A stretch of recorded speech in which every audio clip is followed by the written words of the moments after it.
요셉이 이끌려 애굽에 내려가매 바로의 신하 대장 애굽 사람 보디발이 그를 그리고 데려간 이스마엘 사람의 손에서 요셉을 산이라. 여호와께서 요셉과 함께 하심으로 그가 형통한 자가 되어 그의 주인 애굽 사람의 집에 있으니 그의 주인이 여호와께서 그와 함께 하심을 보며 또 여호와께서 그의 범사에 형통하게 하심을 보았더라. 요셉이 그의 주인에게 은혜를 입어 섬김에 그가 요셉을 가정 총무로 삼고 자기의 소유를 다 그의 손에 위탁하니 그가 요셉에게 자기의 집과 그의 모든 소유물을 주관하게 한 때부터 여호와께서 요셉을 위하여 그 애굽 사람의 집에 복을 내리심으로 여호와의 복이 그의 집과 밭에 있는 모든 소유에 미친지라. 주인이 그의 소유를 다 요셉의 손에 위탁하고 자기가 먹는 음식 외에는 간섭하지 아니하였더라. 요셉은 용모가 빼어나고 아름다웠더라. 아멘. 하나님의 말씀입니다. 할렐루야. 오늘 본문에 보면 요셉이라는 사람이 이집트로 끌려갑니다. 히브리 사람이었던 요셉이 이집트로 끌려갔으니 졸지의 노예 중에 하나로 전락된 것이죠. 그런데 이런 형편의 요셉이라는 사람이 여러분이 보시는 것과 같이 성경에 기록되어 있습니다. 그것도 창세기가 모두 50장인데 그중 무려 12장에 이 요셉의 이름이 빠지지 않고 나오고 있는 것이죠. 그러니까 성경을 기록하게 하신 우리 하나님의 마음에는 이 요셉이 아주 크게 자리 잡고 있었던 것입니다. 다시 말해서 이 요셉을 통해 하나님께서는 오늘 우리들에게 전해주고자 하시는 깊으신 뜻이 있는 것이죠. 그렇다면 여러분, 그 뜻은 무엇일까요? 요셉은 아브라함의 증손자입니다. 그리고 훗날 이루어지게 될 이스라엘의 12지파들 중에서 숫자도 많고 힘도 엄청 셌던 에브라임 지파의 족장이기도 하죠. 그러니까 하나님께서는 그냥 이유 없이 요셉 얘기를 우리들한테 들려주시는 게 아닙니다. 인류를 죄와 사망에서 구원하시어 영생을 주시려는 그분의 계획 안에서 택하여 사용한 한 사람으로 요셉을 다루고 계시는 겁니다. 그러니까 우리는 요셉이라는 사람의 삶의 모습을 통해서 우리 하나님을 읽어낼 수 있죠. 즉, 그분이 지금 예수님의 은혜로 구원을 받은 오늘 우리들한테 원하시는 것을 배울 수가 있는 거예요. 근데 여러분, 이 요셉이 어쩌다가 이렇게 이집트의 노예 신세가 되어 끌려오게 되었죠? 여러분, 요셉의 아버지는 야곱입니다. 야곱은 요셉을 포함해서 모두 12명의 아들을 가지고 있었죠. 그중 요셉은 11번째입니다. 가장 막둥이는 베냐민이고요. 훗날 베냐민 지파의 족장이 되는 사람이죠. 이 베냐민 지파에서 이스라엘 초대왕 사울이 왕이 나왔고, 더 훗날 태어난 사도 바울 같은 사람이 이 베냐민 지파 사람이잖아요. 자, 그런데 엄마가 같았던 요셉과 베냐민은 아버지 야곱의 사랑을 좀 더 많이 받았어요. 특별히 요셉은 더 그랬죠. 그래서 야곱은 그 옛날에 여러 물감을 들여서 만든 값비싼 채색 옷까지 요셉한테 지어 입혔거든요. 그랬으니까 다른 형제들이 요셉을 어떻게 봤겠어요? 똑같은 아들인데 특별한 대우를 받는 요셉을 엄청 시기하고 질투했죠. 그런데 사태가 그 정도에서 그치질 않은 게 문제였어요. 그건 당시 요셉의 태도 때문이었죠. 아니, 요셉은 형들이 뭘 잘못하면 아버지한테 그걸 쪼르르 가지고 가서 다 고자질했어요. 게다가 자기가 무슨 꿈을 꿨는데 형들하고 부모님이 자기한테 넙죽 절을 한다는 것이었어요. 그러니까 그 형들이 얼마나 열불이 났겠어요? 그 결과 형들은 요셉을 죽일 결심까지 하게 되죠. 하지만 제일 맏형이었던 르우벤이 그러지 마라. 그래도 동생인데. 대신 빠져나올 수 없는 구덩이에 던져버리자 한 거예요. 그러다가 네 번째 형인 유다가 그러지 말고 얘 꺼내가지고 미디안 상인들한테 노예로 팔아먹읍시다. 그래서 노예로 팔리게 된 거예요. 자, 그런저런 배경 하에서 오늘 본문의 요셉은 지금 이집트 노예 시장의 한 매물로 서 있는 것입니다. 근데 이 요셉을 노예로 사겠다는 사람이 생겼어요. 흥미로운 것은 그 이가 그저 보통 사람이 아니었다는 거죠. 그 사람은 바로 이집트의 왕의 경호 대장이었어요. 그건 요셉이 어찌됐건 당시 이집트에서 가장 힘이 센 사람들 가운데 하나인 그 사람에게 선택받았다는 거죠. 생각해보면 멍멍이 개도 정승댁 개의 팔자가 낫다면서요. 이왕 개가 될 판이야. 결과적으로 요셉은 이 끈으로 이집트의 왕을 만날 수 있는 기회를 얻게 되거든요. 여러분, 하나님이 하시는 일은 언제나 이렇습니다. 더 중요한 것은 이와 같은 일을 하나님은 오늘도 여러분에게 그대로 행하고 있다는 사실을 믿으셔야 합니다. 이쪽에는 이렇게 아멘하는 사람이 적어. 한 주간 비었더니 너무 적어. 이제부터 아멘 준비하세요.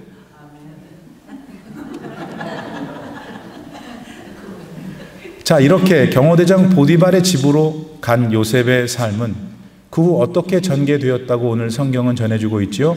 2절 말씀에 보면 여호와께서 요셉과 함께 하셨다고 해요. 또 3절 말씀에서는 경호대장 보디발이 뭘 봤는지 요셉과 함께 하시는 하나님을 봤다고 했고, 하나님께서 요셉이 하는 모든 일을 형통하게 하시는 걸 봤다고 성경은 전해줍니다. 사랑하는 여러분, 지금까지 들으신 요셉의 간단한 일대기와 방금 전 요셉을 형통케 하셨다는 말씀을 들으면서 우리는 대체적으로 이 이야기에 관심을 갖습니다. 그 결정적인 이유가 있는데 그건 여러분이 듣게 된 단어 형통 때문입니다. 여러분, 형통이 뭡니까? 직설적으로 말하면 뭐든지 잘 되는 거 아닌가요? 바라는 게 이루어지고 막혔던 일이 쫙쫙 해결되고 뭐 기대하는 것들이 그 기대대로 다 이루어지는 거, 그게 우리들이 생각하는 형통이잖아요. 그런데 바로 그 달콤하고 환상적인 형통이라는 것을 요셉이 누렸다고 성경 말씀에서 듣는 것 같아요. 그러니까 이 본문에 무척 관심이 가는 거죠. 왜? 나도 그런 형통 얻고 싶으니까. 그리고 그런 거 바라는 거 사람으로 그렇게 크게 잘못인가요? 하지만 여러분, 한 번 더 곰곰이 요셉의 삶을 들여다보세요. 그리고 그의 삶에 실제로 나타난 현실이 우리가 모두 생각하는 그런 형통이었는지를 말이죠. 우선 성경이 2절 말씀에서 요셉을 향하여 형통했다고 했을 때 요셉의 실제 현실은 노예의 삶을 사는 것이었어요. 맞죠? 당시 요셉은 이집트 사람들의 눈에는 히브리 출신의 한 노예에 불과했어요. 그러니까 형통이 의미하는 일반적인 기대와는 달리 요셉은 돈도 없고 명예도 없고 뿐만 아니라 특별히 사회적 신분에 있어서 단지 노예일 뿐이었죠. 그러니까 우리가 정의하는 그런 형통을 우리는 요셉한테 금방 적용하기는 어려워요. 그렇지 않아요? 더 나아가 요셉이 누렸다는 그 형통은 다른 사람한테 복이 내리도록 하는 형통인 점도 여러분 아셔야 해요. 다시 말해서 요셉은 그의 이집트 주인 보디발의 배를 부르게 해주었어요. 본인 자신이 아니라 다른 사람의 배를 말이죠. 그 증거로 5절 말씀을 읽어드립니다. 그가 요셉한테 자기 집과 그의 모든 소유물을 주관하게 한 때부터 여호와께서 요셉을 위해 그 애굽 사람의 집에 복을 내리심으로 여호와의 복이 그의 집과 밭에 있는 모든 소유에 미친지라. 흔히들 요셉 그러면은 애굽의 총리가 된 것을 기억합니다. 다른 나라에서 노예로 팔려온 주제에 그 나라 총리까지 됐으니까 널리 회자될 만한 국보급 얘기는 틀림없죠. 그리고 그의 그런 성공 얘기는 형통이라는 단어와 연결돼서 후손들에게 들려줘야만 하는 주옥 같은 예화가 될 수 있어요. 그러나 지금까지 나눈 대로 일반적인 형통의 의미를 무작정 갖다 대면은 요셉의 이야기는 억지가 되는 상황이 되는 것도 맞죠. 그러니까 요셉의 이야기에는 뭔가 다른 진리가 담겨 있는 거죠. 곧 인간사에 일어나는 한 성공적인 인생 사례가 아니라 인류를 구원하시려는 하나님의 원대한 계획 속에서 사용된 한 인간 요셉이라는 안경으로 봐야 한다는 거예요. 그렇다면 그렇게 들여다본 요셉의 삶에는 도대체 무엇이 채색되어 있습니까? 말씀드렸던 대로 요셉은 노예로 팔렸을 그때에 이미 형통한 상태에 있었어요. 무엇인가가 이미 요셉을 그런 사람으로 만들어 놓았던 것이죠. 그런 그에게 여호와 하나님이 함께 하신 것이고, 그런 그에게 그 함께 하심을 다른 사람이 보았고 그를 칭찬했으며, 그런 그를 일꾼 삼아 사용한 결과 그들이 복을 받게 된 것입니다. 그렇다면 분명 이집트의 노예로 끌려오기 전에 요셉한테는 뭔 일이 있었던 거죠. 여러분, 그 일은 무엇이었을까요? 그 답을 찾기 위해서 우리는 요셉이 형들에게 버림받고 던져지게 된 그 구덩이를 떠올릴 수 있습니다. 여러분, 도저히 자기 힘으로 빠져나올 수 없었던 그 절체절명의 순간에 요셉은 그 구덩이 안에서 뭘 했을까요? 당시 요셉의 나이는 약 17세가량이었습니다. 그때까지 요셉은 어떻게 생활해 왔죠? 가정에서 특별히 아버지 야곱으로부터 큰 편애를 받았어요. 그런 그가 지금 죽을 위험에 처해 있어요. 여러분, 얼마나 무섭고 두려웠겠어요. 언제나 자기 편이 되어주던 아버지 야곱은 아무리 불러도 오질 않는 거예요. 그러자 요셉은 형들한테 살려달라고 얼마나 소리를 쳐댔겠어요. 아마 제 생각에 너무 소리를 질러서 목이 다 나갔을 거예요. 바로 그러한 시간에 요셉은 틀림없이 살아계신 아브라함의 하나님, 이삭의 하나님, 그리고 지금 자기 아버지 야곱의 하나님을 만났을 겁니다. 그러면서 우쭐대며 교만했던 자신의 삶에 대해 회개를 했을 거고요. 그리고 더욱 중요한 것은 자기 아버지와 자기 조상의 하나님께서 자신을 통해서 하나님의 비전을 계속 연이어 가시기를 원하신다는 놀라운 사실을 깨닫게도 되었을 거고요. 분명 살아계신 하나님께서는 그때 그 상황 속에서 모나고 믿음 없던 요셉을 다듬으시고 본격적인 믿음의 삶을 살도록 요셉을 인도하셨던 거예요. 그래서 요셉은 형인 유다를 통해 그 구덩이에서 나오게 된 사실을 단순한 우연이나 형들의 정으로만 생각하지 않았어요.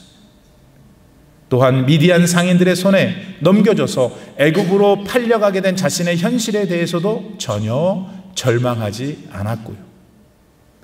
이유는 자신의 삶에 찾아온 고난 속에서 인격으로 만나게 된 살아계신 하나님에 대한 믿음 때문이었죠. 사랑하는 여러분, 그래서 요셉은 애굽에서 노예로 살아갈 때에도 기쁨과 소망을 전혀 잃지 않을 수가 있었던 거예요. 자신을 만나주시고 자신의 삶을 통해 이루길 원하시는 하나님의 비전을 보았기 때문이었죠. 그리고 그 믿음 속에서 요셉은 하나님 앞에서 사는 삶을 살기로 결단했어요. 바로 그런 요셉의 삶의 태도, 곧 그 요셉의 요셉됨을 가리켜 성경은 형통이라고 부르는 거예요. 그러니까 오늘 본문에서의 형통은 뭐가 잘 되고 원하는데 척척 이루어지는 그런 교과서적인 의미가 아닌 것이죠. 그와는 달리 성경의 형통은 곧 오늘날에 우리 그리스도인들이 이해하고 받아들여야 하는 형통은 먼저 하나님을 인격적으로 만나 하나님이 주신 자신의 사명을 깨닫고 그 사명을 나의 현실의 삶에서 계속 실현해 갈 수 있는 자세와 마음의 상태, 그걸 형통이라고 하는 겁니다. 여러분들은 다 형통한 분들입니까? 여기 잘했어요 지금. 아멘. 그와 같은 마음으로 요셉은 경호대장 보디발의 집에서 생활했습니다. 히브리 출신 노예로 죽지 못해 산 게 아니란 말입니다. 요셉은 하나님을 보았고 그분을 생각했고 그분이 주시는 힘을 의지해 모든 일에 최선을 다했어요. 그렇게 요셉은 정말 성실했습니다. 또 그의 삶에는 거짓이 없었어요. 하나님 앞에서 하는 일인데 어떻게 진실하지 않을 수 있었겠어요? 한 번은 보디발 부인이, 여러분 잘 알죠, 요셉 유혹했어요. 요셉이 아주 잘생겼거든요. 진실했고 얼마나 여자들이 좋아하는 상이에요. 부인이 요셉에게 쏙 빠졌죠. 그러나 그런 그녀에게 요셉은 이렇게 대답합니다. 내가 어떻게 살아계신 하나님께 죄를 지을 수 있겠느냐고. 아니, 여자가 꼬이는데 왜 하나님 얘기를 하냐고요. 요셉은 언제나 하나님을 보고 하나님 안에서 살았기 때문입니다. 아니, 그랬으니까 그런 요셉의 평소의 삶을 본 다른 사람들이 요셉을 어떻게 평가했겠어요? 만일 그런 요셉이 지금 여러분 앞에 있다면 여러분은 그를 어떻게 평가를 하시겠어요? 그래서 보디발 장군은 그런 요셉을 보고 하나님이 그와 함께 하신다고 평가한 거예요. 노예인 주제인데 요셉은 언제나 기뻐했고 감사했거든요. 노예인 주제인데 욕심도 없이 선했고 착했고 성실했고 정직했거든요. 그런 요셉의 삶을 보고 보디발과 세상 사람들은 요셉을 형통했다라고 한 것입니다. 사랑하는 성도 여러분, 부자가 되고 싶으세요? 아멘 할 뻔했죠. 아멘 하세요. 뭐 부자 되는 게 뭐 잘못이에요? 건강하고 싶으세요? 여러분의 자녀들이 모두 다 잘 되기를 원하십니까? 아마도 우리 모두는 본능적으로 그런 형통을 기도할지 모릅니다. 그러한 관점에서 요셉이 애굽의 총리가 된 그 점에만 우리는 목을 매는 거죠. 그러나 우리는 요셉을 총리의 자리에 앉혀서 그로 하여금 아브라함의 후손들을 모두 번성하게 하시려 하신 하나님을 놓쳐서는 안 됩니다. 다시 말해서 하나님은 오래전 아브라함에게 나타나셔서 많은 후손과 복을 약속하셨었죠. 그리고 저와 여러분의 하나님은 그 약속을 많은 사건들 속에서 지켜나가셨어요. 아브라함의 후손 이삭을 통해서, 또 야곱을 통해서, 또 오늘의 요셉을 통해서 말이죠. 그리고 그 하나님의 약속은 요셉의 후손인 다윗에게서, 그리고 다윗의 후손으로 오신 예수님을 통해서 계속 저와 여러분에게도 지켜지고 있음을 잊지 말아야 합니다. 그러므로 오늘날의 하나님의 백성들인 우리들은 요셉을 통하여 오늘 무엇을 다짐할 수 있을까요? 그 옛날 구덩이 안에서 요셉을 만나주신 하나님께서 오늘 십자가의 예수님을 통해서 나를 만나주셔서 구원해 주신 것을 한순간도 잊어서는 안 돼요. 그리고 나를 만나 구원해 주신 예수께서 나에게 주신 나의 사명, 성실하게 정직하게 기쁨과 감사함으로 매일매일 실천해 가는 것, 꼭 그렇게 할 수 있는 나의 믿음의 삶 자체가 형통인 걸 알아야 해요. 그리고 더 나아가 그런 나의 형통한 삶을 통해 다른 사람들이 하나님 찬양하고 하나님께 영광 돌릴 수 있도록 해야 하는 거예요. 요셉을 사서 고용한 보디발 장군이 형통했던 요셉 덕분에 큰 복을 누렸던 것처럼 오늘날 여러분들의 믿음의 삶, 형통한 삶을 통해 여러분 주변의 모든 사람들이 하나님의 복을 받을 수 있도록 사는 것, 그게 하나님의 뜻임을 깨닫고 실천하는 여러분 되기를 바랍니다.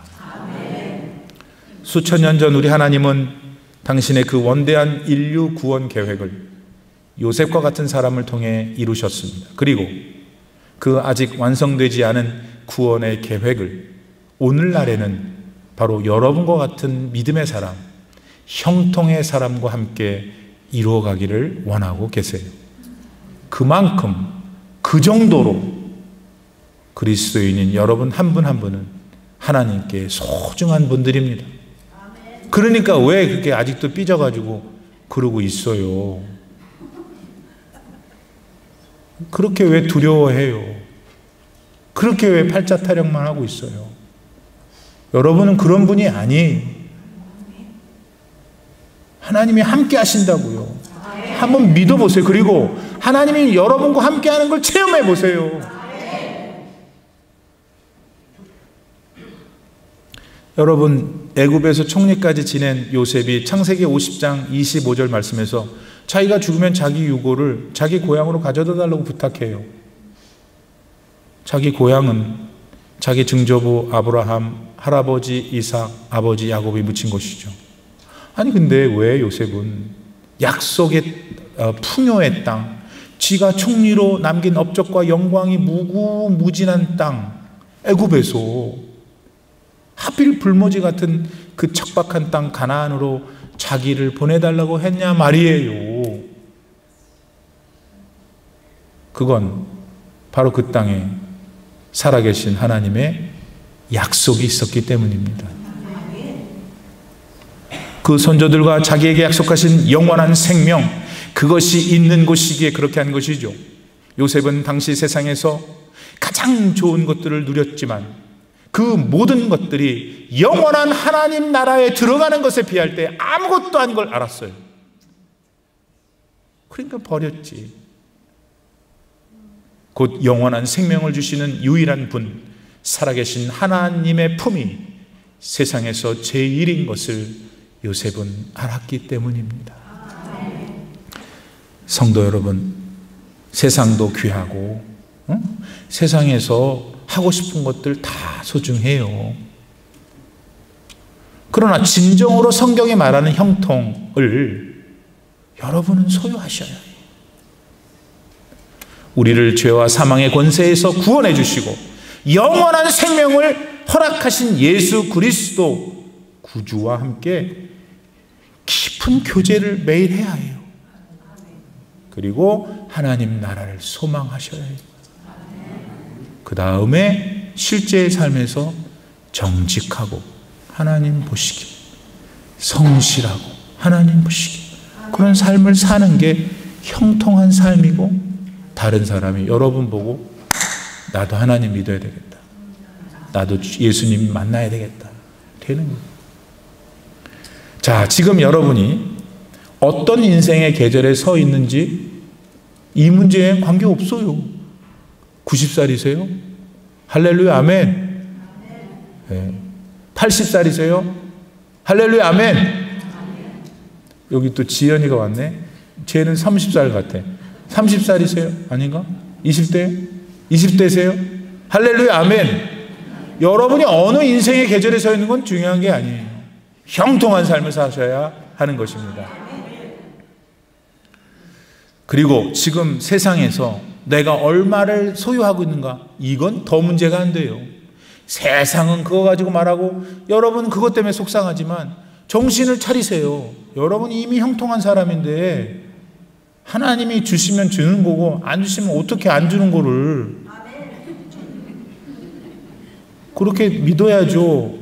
하나님은 여러분의 현재의 삶의 모습을 축복하시면서 행복하게 살게 하신다고요. 문제 안 돼. 그럼 중요한 건 뭐냐? 형통한 삶을 사는 것이다. 예수님을 확신하고 교회 다닌다는 말도 못하고 그냥 쩔쩔매지 말고, 아니 자기 자존심 상하지도 않아.